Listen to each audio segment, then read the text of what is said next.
ఈ ఎలక్ట్రిక్ కార్ల తయారీ రంగం వారు దృష్టిని ఆకర్షించింది, లాభాలే జరిగినాయి.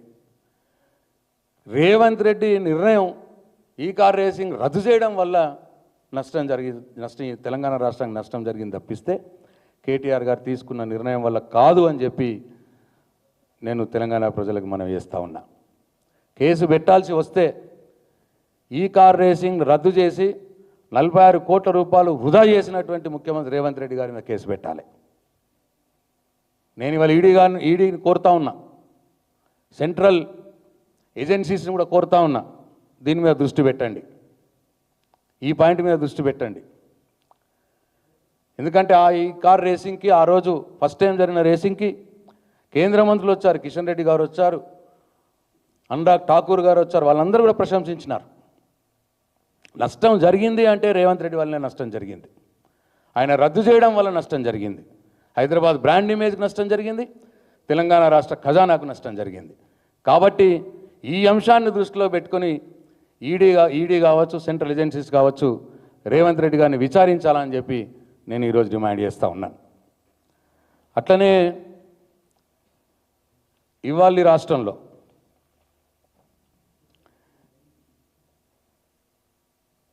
ఇవాళ కేటీఆర్ గారిని ఏసీబీ వారు పిలవగానే, అట్లనే ఈడీ పిలవగానే ఇవాళ కాంగ్రెస్ పార్టీ బీజేపీ పార్టీ నాయకుల యొక్క ముసుగులు తొలగిపోయి అసలు రంగు బయటపడతా ఉన్నది. మేము మొదల నుంచి అంటున్నాం, తెలంగాణ రాష్ట్రంలో కాంగ్రెస్ పార్టీ బీజేపీ పార్టీ ఇద్దరు పరస్పరం ప్రేమించుకుంటున్నారు అని అన్నాం మేము. వీళ్ళది అజబ్ కహానీ అజబ్ ప్రేమ్కి గజబ్ కహానీ అని చెప్పి మేము మొదల నుంచి అంటూనే ఉన్నాం. అది వాళ్ళ మొత్తం బయటపడిపోయింది. ఎందుకంటే ఏసీబీ రేవంత్ రెడ్డి పెట్టింది అక్రమ కేసు పెట్టి ఏసీబీని ఉసుగొల్పినారు. ఏసీబీ కేటీఆర్ గారిని విచారణకు పిలవగానే ఈ కాంగ్రెస్ ఎమ్మెల్యేలు లైన్ కడుతున్నారు, కాంగ్రెస్ మంత్రులు ప్రెస్ మీట్లు పెట్టడం, కేటీఆర్ అరెస్ట్ చేయాలి, కేటీఆర్ జైల్లో పోతాడు. వాళ్ళు అనగానే బీజేపీ ఎంపీలు వాళ్ళని ఫాలో అవుతున్నారు. రఘునందన్ రావు కావచ్చు, అట్లే అరవింద్ కావచ్చు, రేవంత్ రెడ్డిని డిమాండ్ చేస్తున్నారు, ఏమైంది కేటీఆర్ని జైల్లో పెట్టు అని. ఇవాళ కాంగ్రెస్ పార్టీ వాళ్ళ యొక్క మంత్రులు ఎమ్మెల్యేలు ఏ మాట అయితే మాట్లాడుతున్నారో ప్రెస్ మీట్లలో సేమ్ లైన్లో బీజేపీ ఎంపీలు మాట్లాడుతూ ఉన్నారు, ఒక కేటీఆర్ని టార్గెట్ చేసి, ఇంకా ఒక అడుగు ముందుకేసి. ఇవాళ ఈడీ విచారణ జరుగుతూ ఉన్నది. అటేమో ఏసీబీ విచారణ జరిగేటప్పుడు కాంగ్రెస్ ఎమ్మెల్యేలు మంత్రులు కేటీఆర్ని అరెస్ట్ చేయాలంటారు. అంటే కాంగ్రెస్ పార్టీ మంత్రులు ఎమ్మెల్యేలు ఏసీబీని ప్రభావితం చేస్తూ ఉన్నారా? ఏసీబీని డైరెక్ట్ చేస్తూ ఉన్నారా? ఏసీబీకి మార్గదర్శనం చేస్తూ ఉన్నారా మీరు? ఇక వాళ్ళ దాంట్లో కాగానే వీళ్ళు బీజేపీ వాళ్ళు ఒక అధికార పార్టీ ఎంపీలు వాళ్ళే డిసైడ్ చేస్తున్నారు, దీంట్లో అవినీతి జరిగింది, అక్రమం జరిగింది, కేటీఆర్ని ఇన్ని రోజులు జైలు వేయాలి, అన్ని రోజులు జైలు వేయాలి, చట్టం లేదు, న్యాయం లేదు, న్యాయస్థానం లేదు. బీజేపీ ఎంపీలు, కాంగ్రెస్ ఎమ్మెల్యేలు, మంత్రులు కూడబలుకొని ఇవాళ కేటీఆర్ని జైల్లో పెట్టాలని సింగిల్ పాయింట్ ప్రోగ్రామ్ డిమాండ్. కేంద్ర హోంశాఖ సహాయ మంత్రి బండి సంజయ్ గారు కూడా కేంద్ర ప్రభుత్వంలో హోంశాఖను నిర్వహిస్తూ ఆయన కూడా అదే మాట మాట్లాడతాడు, కేటీఆర్ని జైల్లో వేయాలి అని. అంటే ఏమన్నట్టు, ఇప్పుడు ఒక దిక్కు ఈడీ విచారణ జరుగుతూ ఉన్నది. అంటే బీజేపీ ఎంపీలు, కేంద్ర హోంశాఖ సహాయ మంత్రి బండి సంజయ్ ఈడీని ప్రభావితం చేస్తున్నారా? మీరు ఈడీని మీరు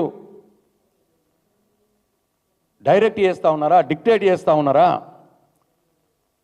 మీ ప్రకటనల వల్ల ఈడీకి మీరు లీడ్ ఇస్తున్నారా, మార్గదర్శనం చేస్తున్నారా?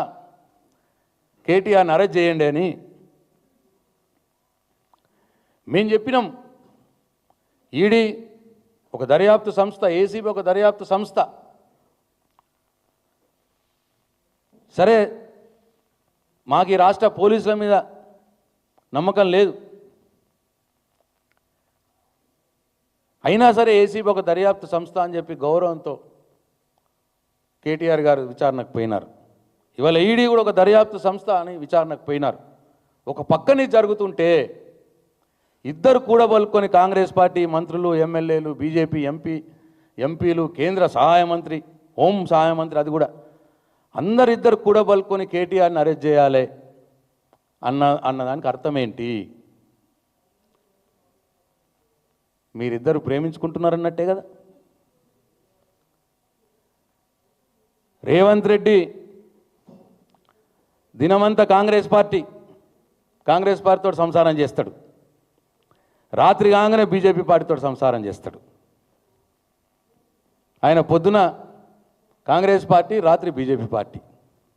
దాని ఫలితమే ఇగో ఇవాళ రెండు పార్టీలు కూడబలుకొని ఇవాళ కేటీఆర్ మీద కక్ష కట్టి ఎట్లన్నా వేసి కేటీఆర్ని జైల్లో పెట్టాలి అని, అరెస్ట్ చేయాలని డిమాండ్ చేస్తూ ఉన్నారు. ఇంకా వాళ్ళిద్దరు కలిసిపోయినరు అనటానికి ఇంకో పిసిసి ప్రెసిడెంట్ మహేష్ కుమార్ గౌడ్ గారు ఉన్నారు. మొన్న బీజేపీ పార్టీ ఆఫీస్ మీద కాంగ్రెస్ పార్టీ కార్యకర్తలు దాడి చేసినారు ఒక 10 రోజుల క్రితం. దాడి చేయంగానే ఇమీడియట్ మరుక్షణమే మహేష్ కుమార్ గౌడ్ గారు దాన్ని ఖండించాడు. అయ్యయ్యో, ఇది దాడి కరెక్ట్ కాదు, ఇది సరైన చర్య కాదు, మా కాంగ్రెస్ పార్టీ కార్యకర్తలు దాడి చేయడం కరెక్ట్ కాదు, వాళ్ళ మీద చర్యలు తీసుకుంటాం మా కాంగ్రెస్ పార్టీ కార్యకర్తల మీద అని చెప్పి స్పందించినాడు. అయితే మరి మొన్న సిద్దిపేట టీఆర్ఎస్ పార్టీ ఆఫీస్ మీద దాడి జరిగింది. 3 రోజుల నాడు భువనగిరి పార్టీ ఆఫీస్ మీద దాడి జరిగింది, టీఆర్ఎస్ పార్టీ ఆఫీస్ మీద.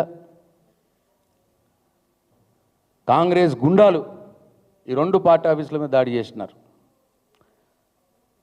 కేసీఆర్ గారి ఫోటో నేలకేసి కొట్టినారు పార్టీ ఆఫీసులోకి చొచ్చుకపోయి. ఇప్పటిదాకా వాళ్ళ కాంగ్రెస్ పార్టీ గుండాలు చేసిన దాన్ని టీఆర్ఎస్ పార్టీ ఆఫీస్ మీద దాడులు చేస్తే ఇప్పటిదాకా మహేష్ కుమార్ గౌడ్ స్పందించలేదు.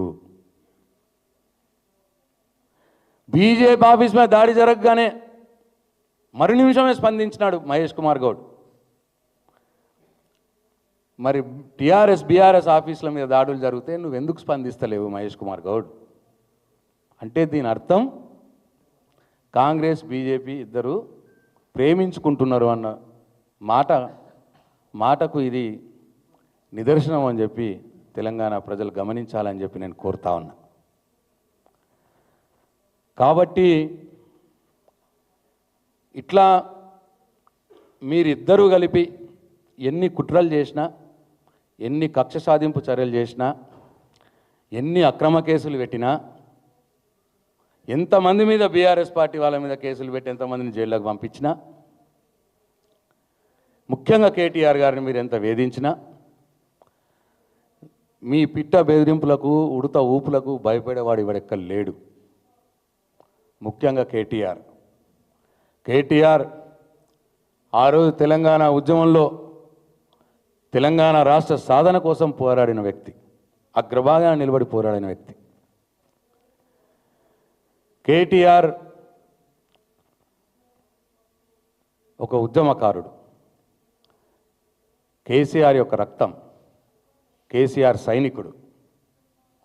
కాబట్టి మీ అక్రమ కేసులకు, మీ పిట్ట బెదిరింపులకు, ఉడత ఊపులకు భయపడే రకం కాదు. ఆనాడు తెలంగాణ రాష్ట్ర సాధన కోసం పోరాడినాడు. ఈరోజు మీరెన్ని నిర్బంధాలు చేసినా, ఎంత ఇబ్బంది పెట్టినా తెలంగాణ ప్రజల పక్షాన ఇవాళ పోరాడతాడు. వారి వెంట పార్టీ మొత్తం ఉంటుంది. ఇవాళ రేవంత్ రెడ్డి తెలంగాణ ప్రజలకు ఇచ్చినటువంటి 420 హామీలు 6 గ్యారంటీలు అమలయ్యేదానిక, తెలంగాణ ప్రజలకు అవి చేరేదానిక, రేవంత్ రెడ్డి అవి ఇచ్చేదానిక తప్పకుండా ఈ ప్రభుత్వాన్ని, ఈ ముఖ్యమంత్రిని కేటీఆర్ గారు, బీఆర్ఎస్ పార్టీ వెంటాడుతూనే ఉంటుంది, ప్రశ్నిస్తూనే ఉంటుంది, పోరాడుతూనే ఉంటుంది అని చెప్పి నేను మనవి చేసుకుంటూ, నేను వారందరికి కూడా నేను హెచ్చరిస్తూ, నేను పోలీసులకు, అధికారులకు కూడా సూచిస్తూ ఉన్నా, అత్యుత్సాహం మీరు ప్రదర్శించకండి, చట్టానికి లోబడి పనిచేయండి, రాజ్యాంగానికి లోబడి పనిచేయండి, రేవంత్ రెడ్డి రాజ్యాంగానికి లోబడి పనిచేయకండి. ఒకవేళ అట్లా ఎవరన్నా అధికారులు అట్లా పనిచేస్తే తప్పకుండా వారికి సరైన గుణపాఠం రాబోయే రోజుల్లో భవిష్యత్తులో ఉంటుంది అని చెప్పి నేను మరొకసారి వారిని హెచ్చరిస్తూ, టీఆర్ఎస్ పార్టీ యావత్తు తెలంగాణ సమాజం కోసం, తెలంగాణ ప్రజల కోసం కేసీఆర్ గారు, కేటీఆర్ గారి నాయకత్వంలో ముందుకు పోతుంది అని చెప్పి నేను తెలియజేస్తూ సెలవు తీసుకుంటున్నాను.